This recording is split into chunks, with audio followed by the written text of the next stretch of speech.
Hello, my gorgeous crones. Why am I suddenly on without any notification whatsoever?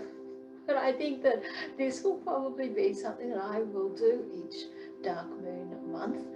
Give a little taster of a mini ritual each month at the dark moon, as a little ritual for the group, but also as a tiny little enticement for the crones who choose to join the paid monthly dark moon circle and monthly WhatsApp or daily WhatsApp group support and a monthly crone moon circle. So what's all this about? What is it all about? What am I doing here? So I wanted to take you through one mini ritual, give you a little taster of what it is that we be doing in a crone circle. So first of all, I guess I shall start with, what is the dark moon? What are we on about? Why is it important? Why a moon cycle? I mean, like, why is all this important? So the dark moon is the waning crescent moon.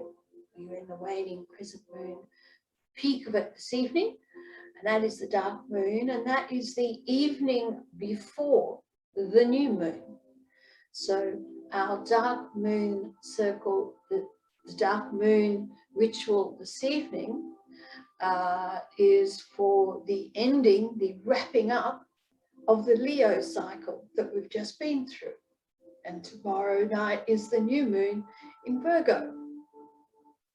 And each month, as we know, we have periods, we have monthly cycles, everything is connected to the moon, you know, the tides and all big bodies of water energetically tied to the moon, as is our flow, our energetic and fluid flow, our periods. We are intimately and sacredly tied to the moon cycles. And so when we choose to be intentional about the things that are mundane in life, like periods, like the passing of the days and all that sort of stuff, when we choose to be intentional, we basically give ourselves the opportunity to tap into our inner wisdom.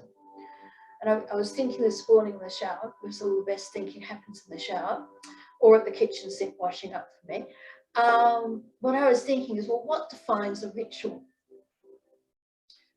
And frankly, anything defines a ritual. Yes, we have, like all the major orthodox, you know, institutional religions, and they all have their scriptures and their prayers and their different movements and their different meditational tools or religious tools, and from rosary beads or tasbih or mala. I mean, you know, Christianity, Judaism and Islam all have beads to count prayer on.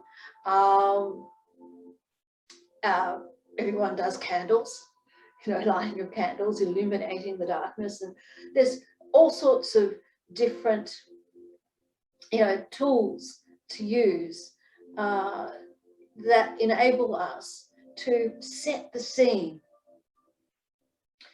for an opportunity to dig deep and tap into our wisdom. And of course, there's the major religions, and then there's the pre-Christian Wiccan religions. There's a host of Eastern religions. There, you know, there's a whole bunch of stuff out there. There's New Age implements and tools. I have a eclectic toolkit of various, you know, prayers and implements, from crystals to tarot to from crystals and tarot are the main sort of things, and aromatherapy or essential oils, incense, my singing bowl, you know, lots of different things that I use. And the key that I want to sort of say before we go on is that some people make the mistake of believing that the ritual is the thing that holds the power. And that if you don't do a certain thing at the same time in a certain way, and they get really caught up in form and function, to the point of being, yeah, as we say, a bit superstitious, like, well, if I don't turn around in anti-clockwise 3 times and do this movement and that movement, then the whole thing won't work. And I'm, you know, this is not the truth. This is not the truth. The purpose of ritual, whatever it is, and anything can be ritual, the only thing that makes something ritual is an action that has intention behind it. And you are the one that decides what the intention is behind something you do. So for some of you, maybe you really do like all the ritual implements and things, and you decide to, you know, get lots of different things and use lots of different tools and techniques, and that's great. For others, tools, you know, different implements and things don't have any interest. They don't align with you. You don't feel any need for them because you just tap into your wisdom without the aid of a scene setting activity or implement. And that's great too. So because to understand is that the ritual is not creating the wisdom. You already are wisdom. We already are. We have everything within us already. And we don't need to do the activity in order to tap into that. We can tap into our wisdom instantly without any aid of any tool. But where these come in handy is because the reality is that most of us spend our lives in our heads, thinking that the story in our head about the world around us is the reality.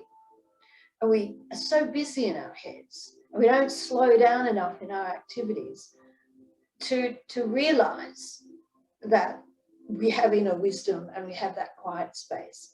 So what a lot of these tools and techniques, from meditation to mantras to paying attention to the lighting of candles and all that sort of stuff, what that helps us do is set the stage.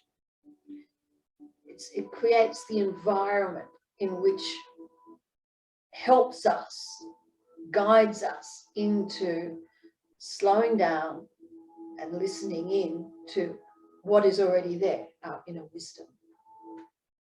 Now, the dark moon, as I was saying before, is the waning crescent moon, and it represents that dark night of the soul. It represents that space between what was, so the cycle has ended, and what's just about to become.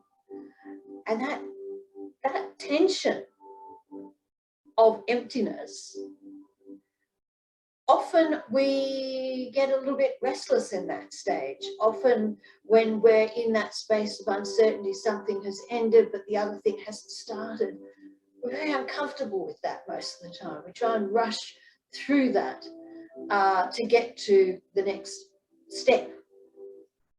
And part of the Crone energy is that ability to put all that generative power, all that creative power, the kind of creative power that would have been put into creating babies, is now turned inwards. And it's like an engine in there that's just getting ready to, just rumbling along and creating more and more momentum towards us being able to tap into our wisdom, the wisdom that we then use and open ourselves up to show up in the present moment with an openness and a radiance and in flow with the universe, which is by its nature limitless and abundant, love and all the good stuff. And what is particularly important about this evening, this dark moon evening, it's the retreat stage of our cycle. We've had the active stage of our cycle. We've gone through the new moon, the previous new moon and the full moon, and we've gone through the whole cycle. And this is this stillness waiting for the new cycle to happen. And what generally can happen for people, for women at this stage particularly, is they've really slowed down, maybe a bit low in energy. And if we don't have a concept of the sacred, if we don't have a concept of ritual and meaning of what our energy is doing throughout the cycle, what can happen is that we then get in our head about our low energy and start complaining about it and start thinking it's a problem, and maybe even do the wrong solution, which would be to try and rev up the energy at this time instead of going inwards, trying to force ourselves to be busy outwards. And this is not the time for that.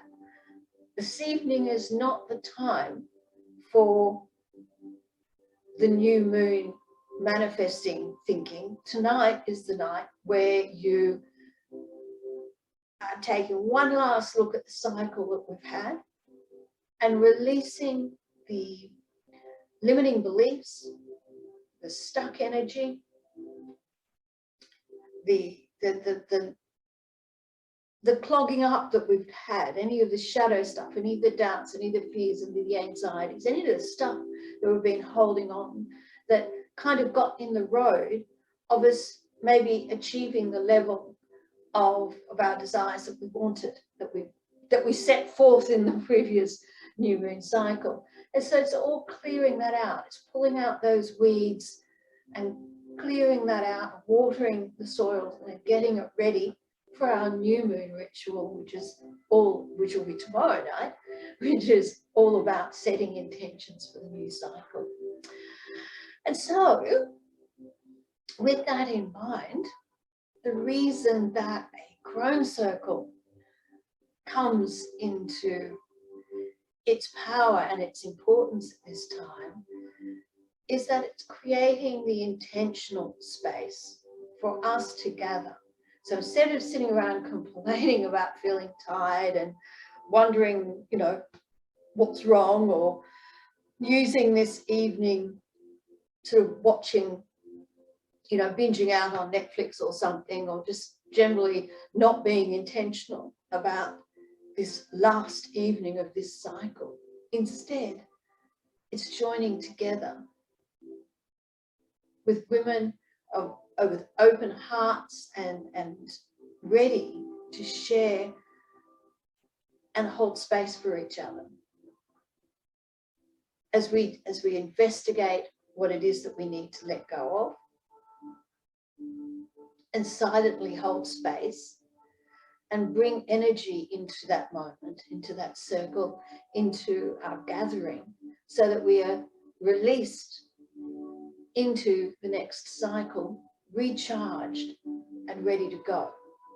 And so that's why a Crone moon circle is really, really important. And for the Crone, it's the dark moon. That is her time. This is the power time for her.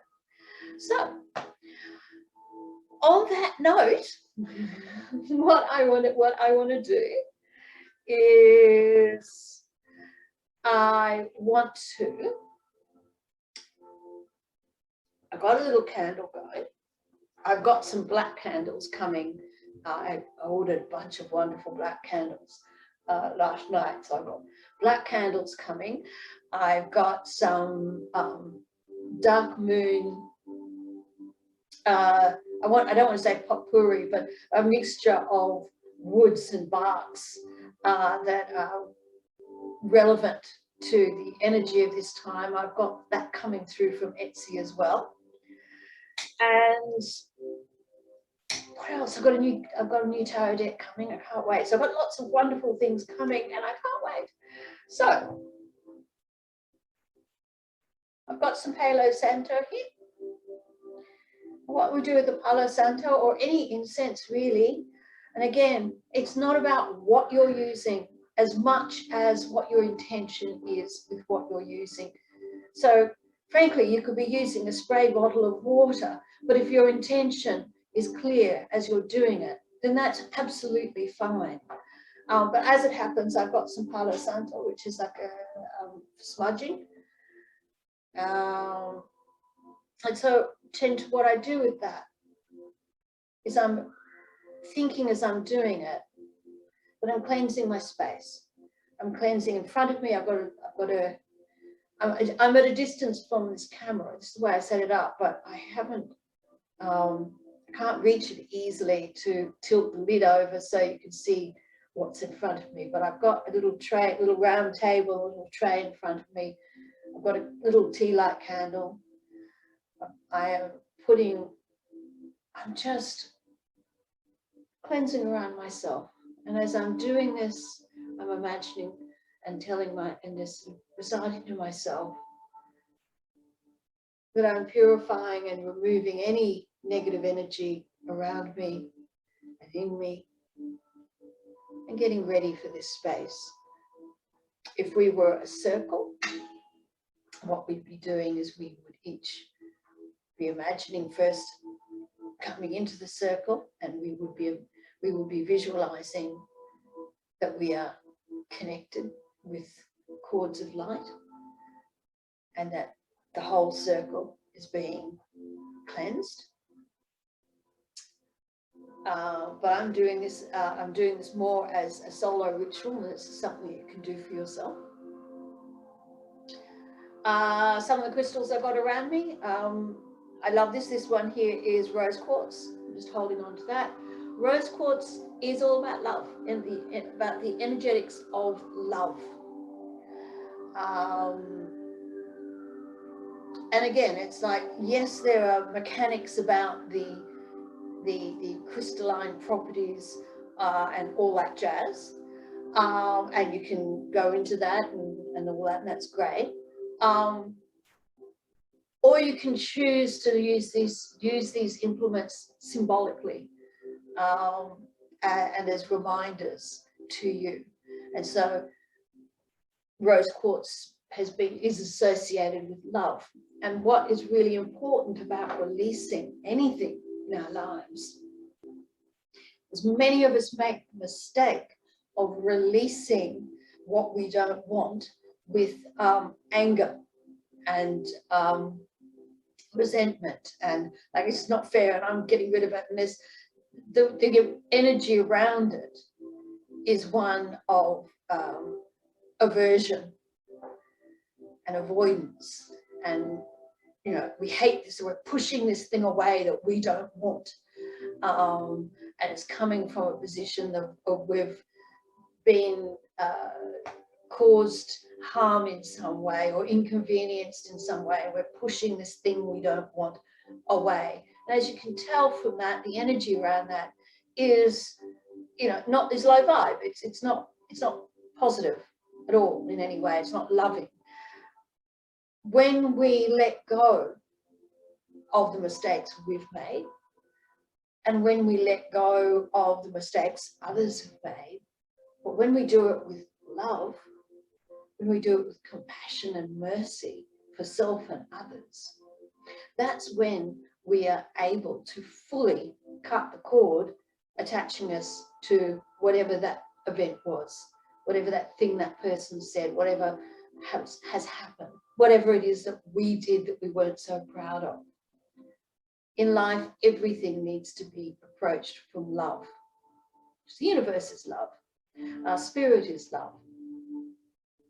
And it's only our ego thinking that makes us believe otherwise and gets us frustrated and angry and all that sort of stuff. And so this is why, for me, the rose quartz at this time, particularly in releasing, is symbolically and probably energetically, in actuality, important for me. Another one that I really love is the clear quartz. Clear quartz is clarity.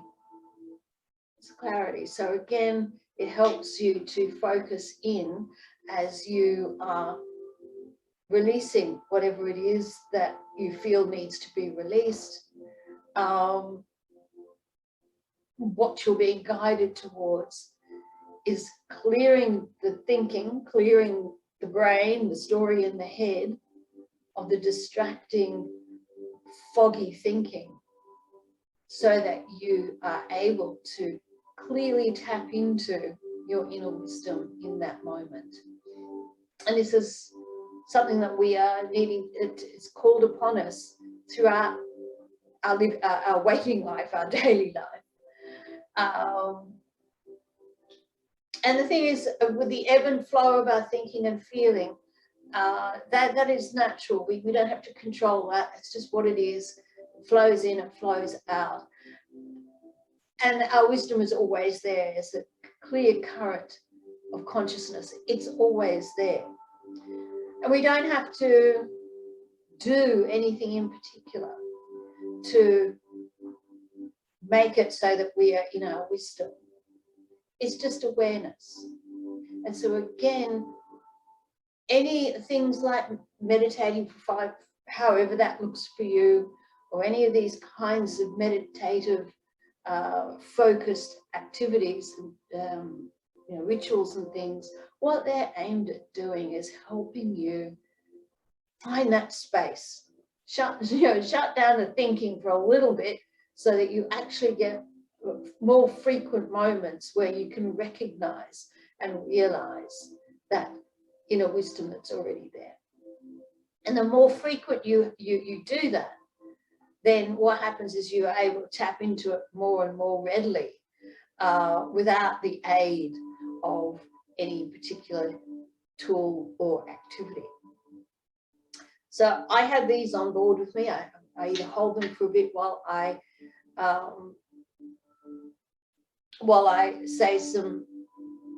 say whatever particular prayer I feel like saying.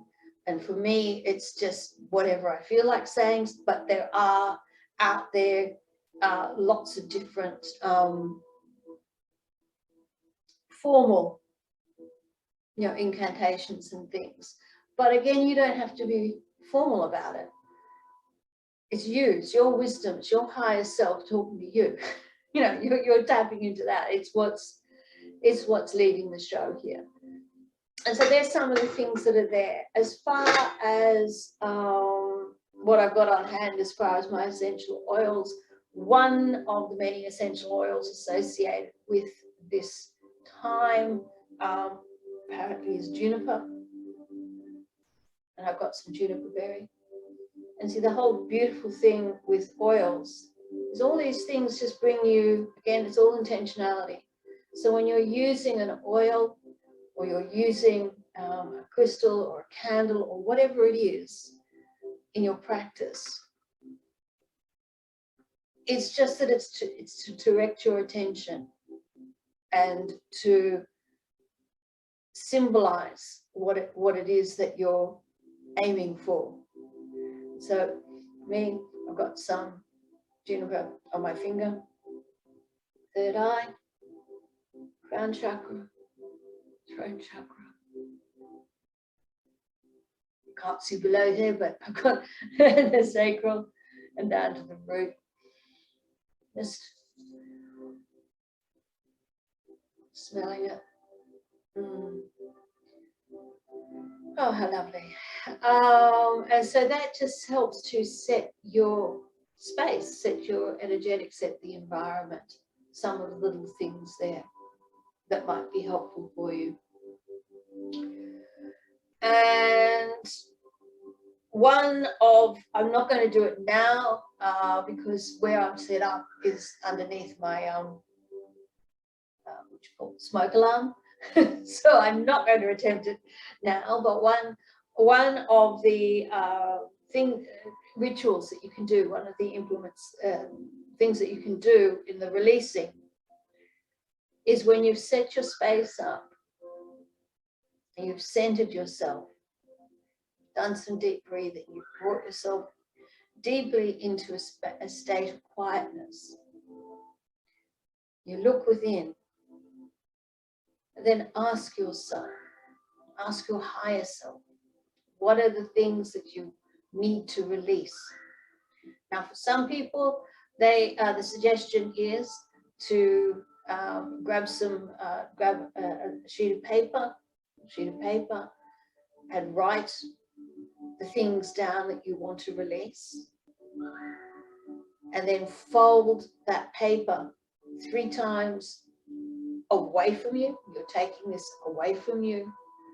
And this then is where, if you have a little bowl and your candle, and you burn the paper,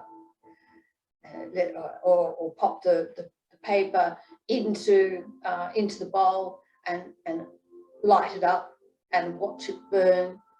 And then with the ashes, if you've got a garden or a pot plant, to bury that in the garden. Now, of course, you don't have to write things down either. You can just say them.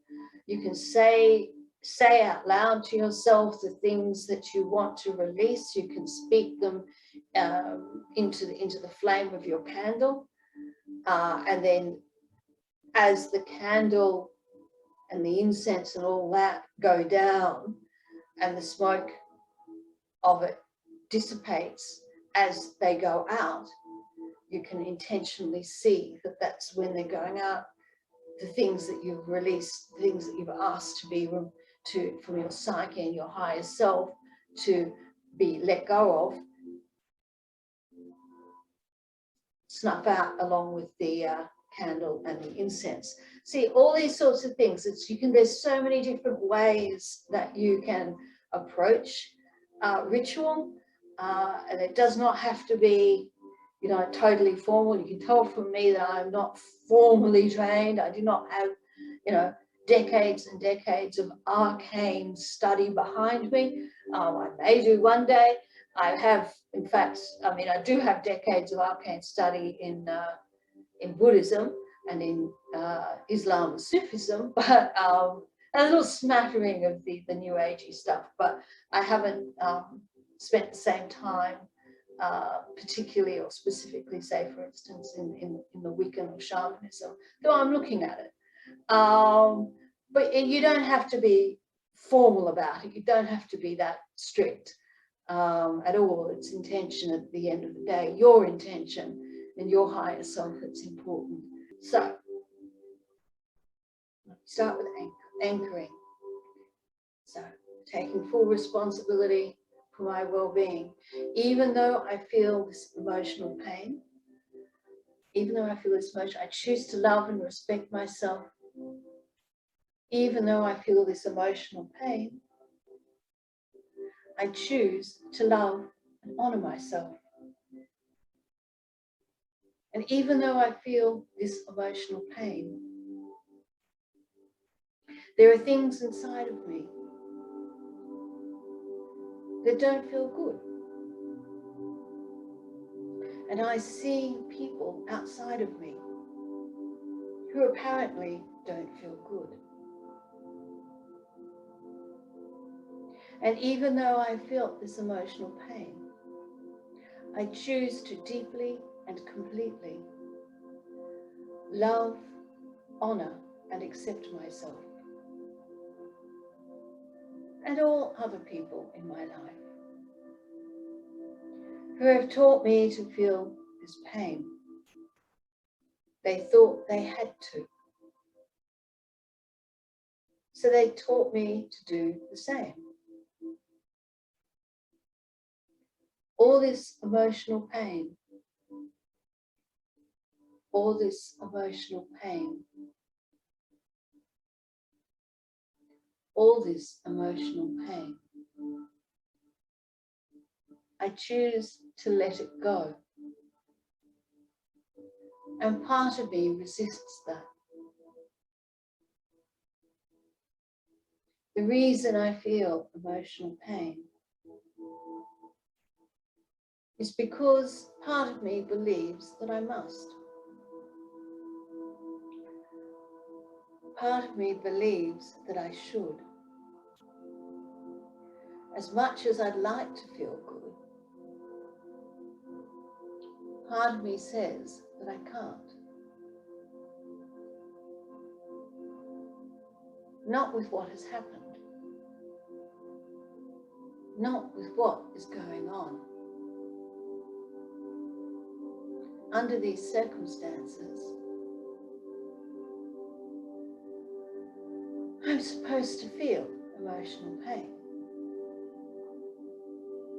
I still choose to release it. I'm not sure how it's helping me, though part of me believes it protects me. The only reason I hold on to this emotional pain is because I believe that it's protecting me. And I choose to find healthier ways to take care of myself. And I choose to find ways to take care of myself that feel better. And I'm not faulting myself for feeling this pain. I was programmed to do so. And people who thought they had to do that. We've all been doing the best we could. And I choose to feel better now. I deserve to feel better. And the better I feel, the better I do. I choose to feel more joy. I choose to feel more love. And the more love I feel, the more love I have to share with others.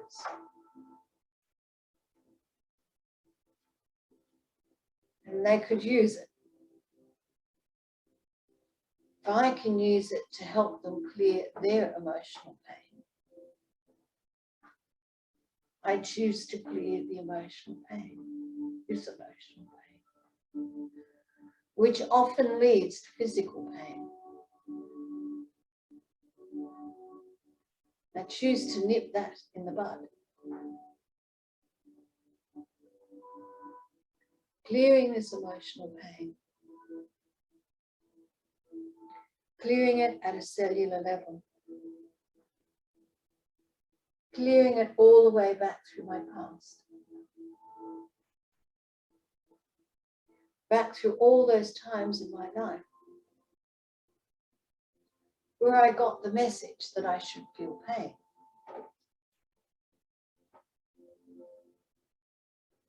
But I allowed myself to heal, allowing myself to feel better.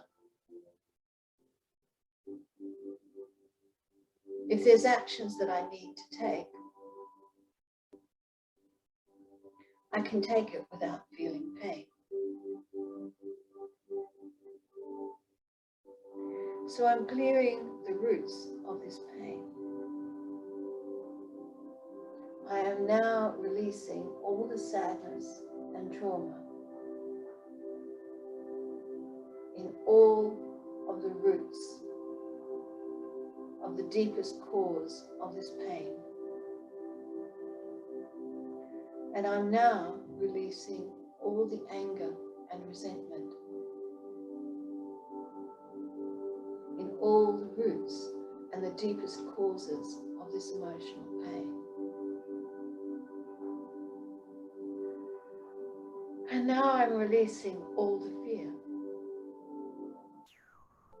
in all of the roots and the deepest causes of this emotional pain. I'm now releasing all the embarrassment in all of the roots and the deepest cause of this pain. I'm now releasing all of the shame and the guilt in all of the roots and the deepest cause of this emotional pain.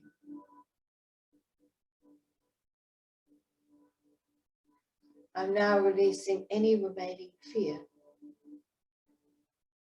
from any of the roots and the deepest cause of the emotional pain.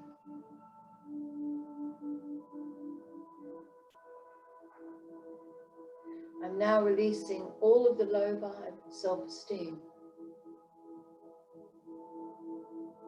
and all of the roots and the deepest cause of this emotional pain.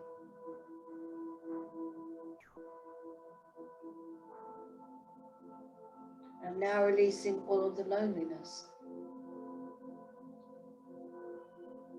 in all of the roots and the deepest cause of the emotional pain.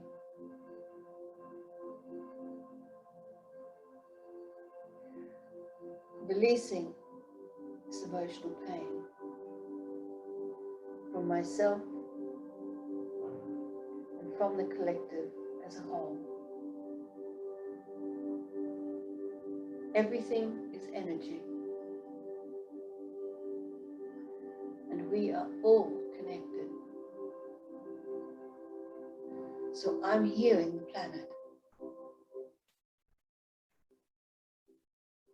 giving myself permission to release this pain.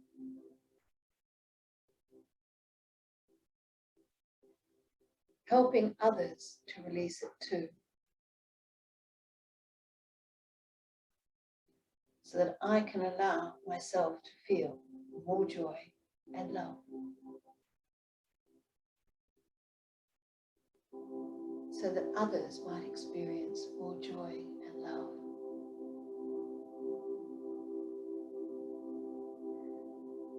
And a lot more peace. Clearing the need for emotional pain. And clearing the need and setting myself free. Treating myself with love. And I deserve that. In body, mind, and spirit. So let's take a deep breath.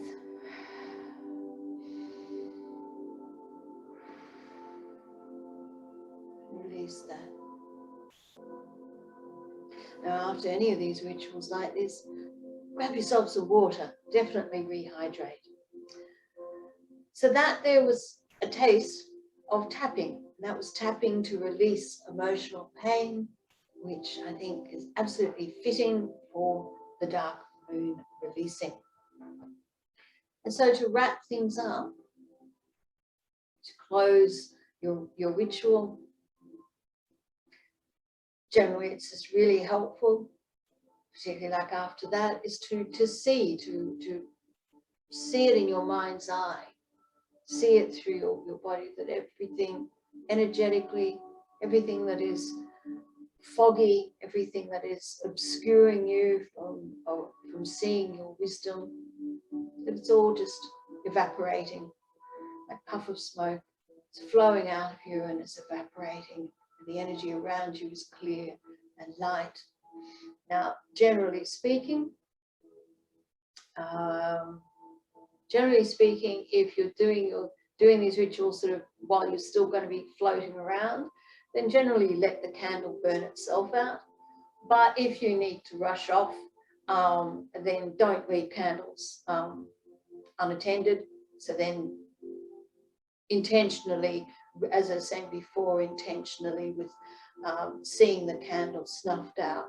Again, it's just another seeing all the crap that you've released evaporate as well. So this was a little taste of a very impromptu, informal dark moon, what the intention of the dark moon is all about, why it's relevant to the crone, the benefits of basically ritual is simply intention in action. And so what the relevance and importance, particularly for women who are so busy, outwardly focused, running around, depleting their energy, doing all sorts of things, and not even particularly in tune, because we live in this patriarchal, misogynistic society that pretty much has made all things to do with the sacred feminine, you know, just ignored or rubbished or, you know, pathologized in some way. So for a lot of us, we have had, I mean, the fact of the matter is we've called our menstrual cycle the curse. I mean, like, seriously, much of the talk about whether when we're younger and had active periods, complaining about that, seeing a problem in that, and pathologized, and now menopause is pathologized. And I think it's just so radically important for us as women to actually flip the switch. Our energetic and physiological cycles are not illness, they're not diseases, they don't need curing. And in fact, they are sacred and are in alignment with the energies and energy flow of the universe. And there is meaning behind everything. And this is why I fundamentally believe it is so important that we are intentional about this phase of our life. And thankfully for us, women ahead of us, women before us, you know, have been intentional about all the phases of womanhood, and creating, you know, divine feminine rituals and moon rituals. And we've got this wealth of information that we need to tap back into, that this sort of secular materialist society has completely buried, and that's to our detriment. And so when I say sacred, and when I say that our bodies are sacred, I'm not talking from that patriarchal, puritanical body control crap that's pretty much the same sort of shit that's going on, pardon the French, in Texas with the ban on abortions, because really it's just control over the reproductive ability of women, and it's just all control. I don't mean it in that. But when we as women understand that so above, so below, what our body is a vessel for our spirit, and everything about our being is miraculous, and everything about it is sacred. And if we actually internalized and realized that, then we wouldn't be so quick to put ourselves into situations where we are dishonored and harmed and disrespected. We wouldn't let that happen. We'd all be standing, if enough of us en masse understood the sacredness. If we were taught this as girls, when we entered our periods, when we first got told, oh, this is a period, here's your medical response to your period. If we gave that hand in hand with the divine feminine and the sacred cycles, and really understood what was going on energetically and physically, we wouldn't be. There's no way that a lot of this misogynistic, harmful, crappy behavior would be inflicted on us, because we'd all be en masse switched on. So it's so important. And it's important for us. We're not at the end stage. We're not at a stage where it's all sort of shriveled up and nothing's going to, no point anymore, and we've missed the boat. Absolutely not. This is the power stage for women, the Crone stage. This is our wisdom stage, and this is the opportunity for us to tap into our own divine feminine wisdom and energy, and then educate the young women. And we've got an uphill battle in this particular society to do that, because there is, rightly so to some degree, quite a lot of skepticism about anything spiritual. And if you mention religion, forget it. You know, God got thrown out with Christianity and the Orthodox religions. And again, it makes sense because those institutions were oppressive and caused much of the global harm that we see. And in fact, those institutions were the ones that burnt the witches. The witches were the crones and the hags and the healers and the shamans. So I mean, and the law holders. It was the older woman of the tribe that was the law holder and the lineage holder. She was the power holder, not the men. The women were. So, you know, patriarchal church couldn't have any of that. So this is why it's just so revolutionary now to actually tap into the sacred in the mundane. And I invite you to join my monthly membership, where we will gather each dark moon to celebrate it, to reflect upon it.